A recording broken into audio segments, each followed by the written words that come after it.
Mm-hmm.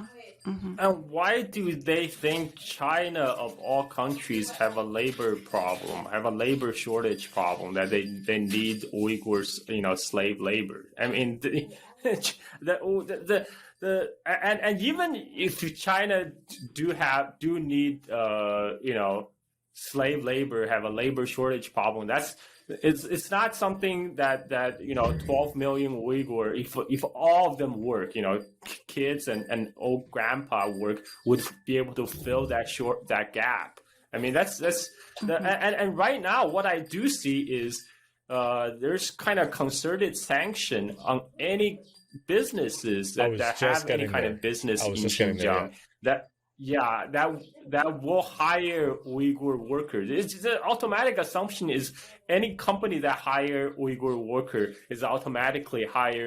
is engaging Slave forced labor. slave Yeah. labor. And what Mm.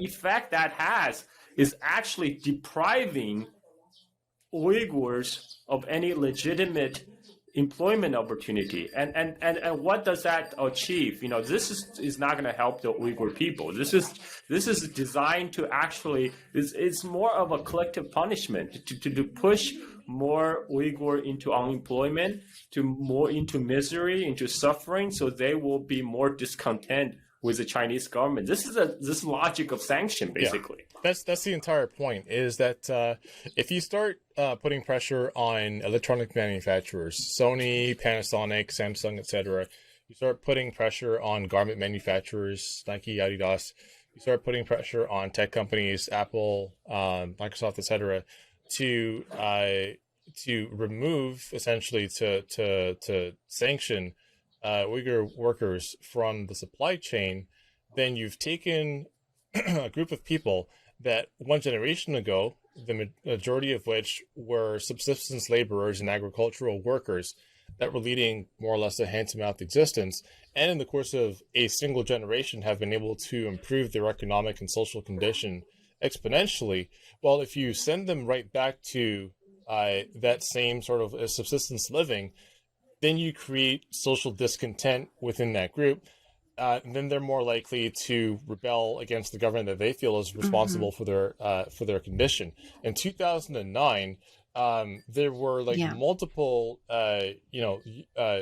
reports coming out of the U.S. where U.S. and Western NATO-aligned diplomats were complaining that Uyghur workers were being excluded from the labor market, and that China, with its booming labor market, should be able to find a place for Uyghur workers inside of that market, that they were deliberately excluding people. And now that they've actually gotten jobs, that they're involved in the labor market, that their economic condition is improving, that their home regions are now urbanizing, becoming a lot more metropolitan, that there's universities and businesses, and there's everything from the urban polity to the suburbs. It's modernizing quickly.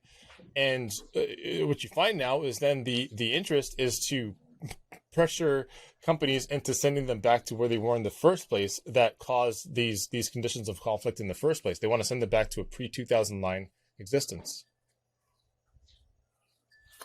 Mm-hmm. And some of them are Yeah. used kind of cynically as a U.S. way of getting rid of kind of the Chinese business competition, like the new Biden sanction on the Chinese solar companies, because they even said we don't have evidence that they employs Uyghur slave labor, but these solar companies are Mm-hmm. based in Xinjiang, and most of their production are coming from Xinjiang. So we're going to sanction them. And guess what? Mm-hmm. It just so happened that China dominates the solar panel industry, and they produce the world's most of the world's supplies of solar panels. I mean, I'm sure that has nothing to do with kind of the U.S. What they see as the kind of the economic competition with China, and not to mention this runs contrary to the goal of fighting the global climate change, because solar power is supposed to be part of that. Yeah. Yeah. Yeah. So pretty recently, maybe like last week or a couple weeks ago, the U.S. Senate actually passed this bill called the Uyghur Forced Labor Prevention Act. And it actually has to go through the House before it can be signed into law by President Biden. But what's remarkable about this is that it sort of shifts the burden of responsibility onto importers. So whereas the current law, so it says that the current law says if there's any sort of reasonable evidence of forced labor, then it's illegal. But this, under this law, importers would have to prove that they don't use forced Uyghur labor.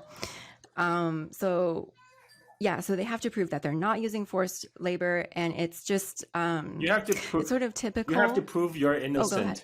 You have to prove you're innocent. Exactly. And it's so typical of the way that the U.S. engages with China, because they always make the accusation first and then make them prove a negative. You know, like you're engaging in genocide. Prove you're not engaging in genocide. Or this COVID-19 leaked from the Wuhan lab, and they just keep making the accusation and making the accusation, so that China has to they're forced to prove, that it didn't leak from a lab. But it's like, how do you prove that this didn't happen? Right now, they're just throwing shit on the wall and see what sticks.